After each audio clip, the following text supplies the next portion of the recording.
Our devotion today will come from John chapter 14, where Jesus says, "When everything is ready, I will come and get you, so that you will always be with me where I am." Understanding what a Jewish wedding was like at the time of Jesus is helpful here.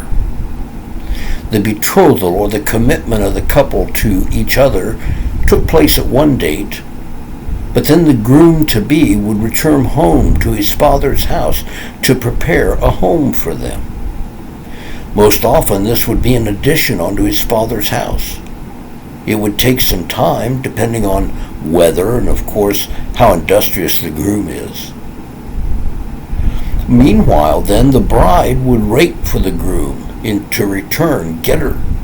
She would undoubtedly keep occupied in conversation with her girlfriends, and I suppose the topic would gravitate towards the groom. When do you think he'll finish with your house and return?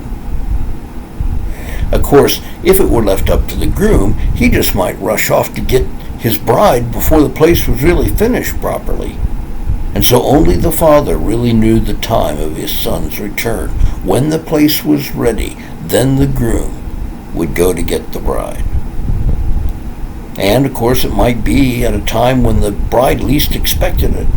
The groom with his family and friends would approach with torches, and she and her family would hear the shout, "The bridegroom is coming!" And she would run to meet her promised one. And after the wedding, the man would take his bride back to the house he had worked so hard to complete, and there they would remain for all the days of their life together. In like manner, our bridegroom is preparing a place for us. In 2 Corinthians chapter 11, verse 2, Paul writes, "I promised you as a pure bride to one husband, Christ." In John 14, Jesus says, "Don't let your hearts be troubled. Trust in God and trust also in me. There's more than enough room in my Father's home. And if this were not so, would I have told you I'm going to prepare a place for you? And when everything's ready, I will come and get you, that you will always be with me where I am." You see, our blessed hope is in looking for our loved one to come and take us home. May we keep ourselves chaste and faithful to him, pure and unblemished. God bless you as you keep yourself ready for his return.